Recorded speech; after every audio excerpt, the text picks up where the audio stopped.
unless you know the specific detail. So you are telling me you don't know Hinduism, yet you're going to tell me a minute later and a minute earlier that Hinduism is the same as the Word of God. How is that a reasonable conclusion? So okay, let's say Islam you don't know, we have put that aside. Hinduism you don't know, let's keep that aside also. What other religion do you know of, sir? I know the Christianity, and that's why I'm here. The only one? Do you know anything else? I didn't grow up with any So don't compare any two religions here. Talk only about the thing which you do know, which is the Word of God. Yes, now come back. What in the Bible do you disagree with? First of all, the character of the Godhead. The character of Godhead? What's wrong with the character?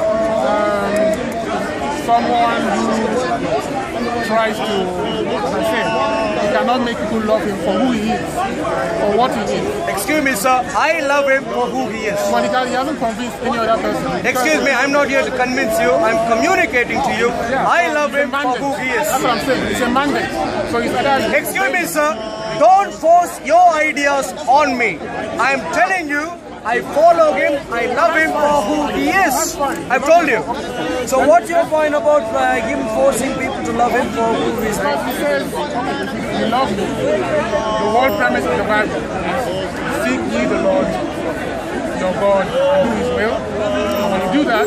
It's the whole premise of the Bible. Yeah, you know, excuse me, sir. If you had any clue about Apostle Paul, he made a remarkable statement. He said, I preach Jesus crucified. That's the summary of his preaching. He did not say, I preach the command that God said, love me. He said, I preach Jesus crucified. Excuse me, don't interpret before you give details, please. Now, the Bible, right? Say, correct me if I'm wrong. Now, God says, if you obey my word, you'll be in paradise. Yes? Old Testament, yeah. What? New Testament? Old, that's the Old Testament. The New Testament doesn't say you'll be in paradise. There's no paradise. New Testament, the crux of it is Jesus Christ. No paradise in the New Testament. It's called the heaven, but the crux of it is Jesus Christ. We live, we move, we have our being in Him. The summary, if you were to use one word, is the Lord, Jesus Christ. I wonder whether these people paid for those... please. Never mind that. Did they pay for the hire of these deck chairs, or did they just steal them? Yeah, I think they stole them, don't you? Yeah, if you don't follow, you will go wherever you deserve to go. Excuse me, I said, if you do not follow Jesus, you will go wherever you deserve to go. I don't want to enter into the specifics there. Wherever you deserve to go. I don't know where that is. You know precisely. We can discuss if you want. The Bible says, for God so, excuse me, the Bible says, for God so loved the world that whoever believes in Him shall have life, and whoever does not believe in Him, it's extremely careful to say he's already condemned. Already. You are already condemned, sir.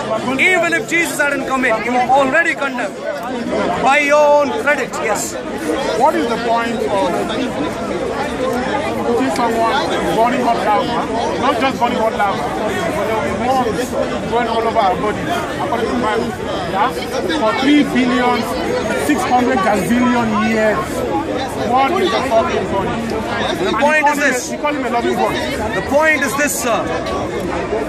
A man, maybe about 30 years old, is standing in the 21st century who has access to the Bible at all times because he lives in a free country, yet he chooses to rebel, deny, reject out of his own lack of interest to even evaluate. So asking him a few times for 30 minutes or so, doesn't have a clue about the Bible, yet insistent on rejecting. What is God going to do with such a person? And this is what I'm saying. No, I didn't ask you what you were saying. I'm asking you, what should God do with such a person? No, I'm asking you, what should God do with such a person? Because I cannot tell you what you're going to do to me. I'm I'm asking, what do you think he should? How do I think I don't even believe in the creature? I don't believe in God. I know you don't believe in. My question is, what do you think he should if he existed? What do you think he should? So if he comes home, if my brother comes home, if I invite him home, if he, once he comes in, doesn't even respect me, and if I say, brother, let's have dinner together, if he throws the food in the air and steals a few things, gives me a few punches, and he tries to leave, what do you think I should do? What? Grab him. So what are you doing? I was gracious enough to invite you. He chooses to do exactly the same thing. In God's world, denies, rejects, disobeys, does all sorts of things, and he says, you know what, God needs to invite me. And the same thing. Lord Jesus Christ is the only way of salvation to anyone, before, during, after, anyone. The word of God says Moses obeyed. Abraham obeyed. So 2,500 years ago, the revelation was there in portions. Whatever portion. Which came? Which ones? The ones you don't know, or the ones you do know? Well, let's not talk about people who don't know. I don't know and I know. Let's stick to it. So that's why I'm not talking about cable. And I want you not to talk about cable. Good. Sensible. As per Bible. Have you seen God? I have spoken to God. I haven't seen him in person, but I have spoken to him. Absolutely, many times. Yes. Well, just like you. Well, more than you. More than you, he is real. But he spoke to him. No, he is everywhere. He is omnipresent, everywhere. The word of God says, if God withdraws his spirit from the earth, all flesh will fall dead.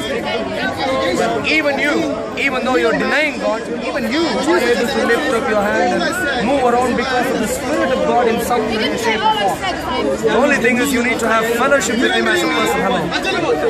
That's the only thing you're missing. But the thing is, yes, without God, no man can live. And therefore Paul said, we live, we move, we have our being in him. So yes, God is up there, in here, in your body and so on. Yeah. Yes, God is will. Let me ask you this simple question. Sennacherib is an emperor in the Bible. So what exactly do you know about Sennacherib which you reject? Okay, let me ask another question. Esarhaddon, another emperor who is in the Bible. What exactly do you know of him from the Bible which you reject? So, may I please comment to you? You need to get to know the Bible. Yeah? Yeah. By all means, God is a person who can speak, so he can lead you, guide you. And by the way, we can let you know when the Bible maybe a Saturday, maybe 5-6 hours, we can go through the Bible. How can you be fine when you don't know the Bible? How can you be fine when you don't know the Bible?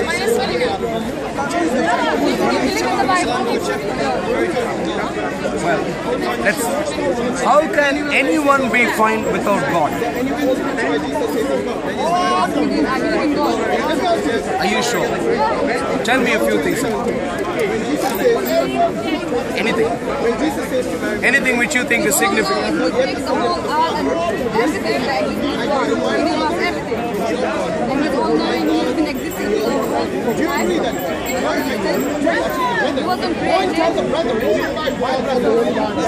Let me ask you a simple question. If I knew of the Queen, for example, the Queen,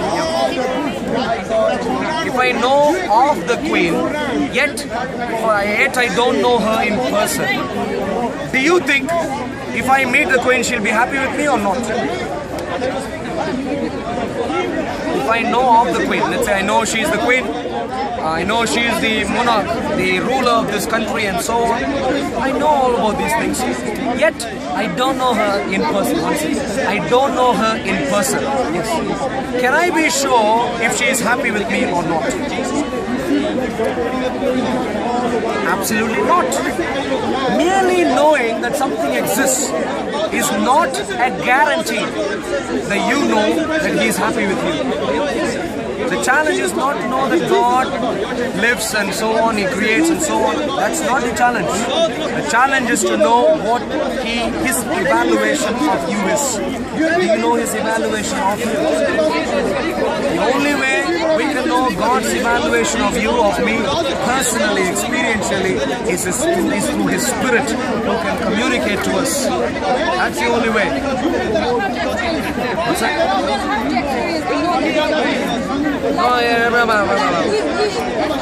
No, my friend. I didn't say you need to experience to know He exists. That's not what I said.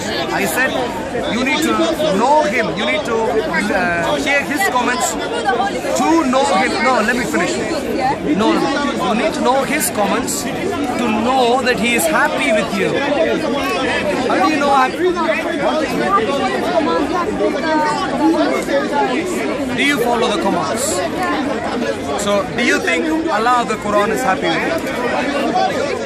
Allah of the Quran, is He happy with you or not? Are you sure? So, for example, God forbid if you die today, where are you going to be? I don't know. Well, if Allah is happy with you, why wouldn't you know? Well, I don't know. I can't be sure that I'm going to go to Allah. So, Allah, is He happy with you or not? I'll be known what I'll go to heaven. My friend, so does that mean Allah, you don't know if Allah is happy with you? I know I'm following if I'm on the straight path. If I'm on the straight path, if I'm following the commands of God, if I'm following and He's on the right path, I have some hope that I will go to heaven. Let me put it this way. So point number one, you are saying if you follow the commands, you know He is happy with you. Next step, if He is happy with you, He will let you in. And therefore, I'm asking you, this you can be sure of. I asked you, do you follow the commands? You said yes. Therefore, this you know. Can I ask you then, if you know you are following His commands, can you confidently tell me He is going to let you in? So you can't be confident about the previous fact also. If you don't know He is going... My friend, if you know He is happy, why won't you let you in? The challenge is this. The only logical conclusion is that I derive is you cannot be confident that Allah is even happy with your obedience to Him. That's the only logical conclusion. May I challenge you there? If you do not know that Allah is happy with you, may I please ask one more question? How do you know if Allah is going to be happy with you or not?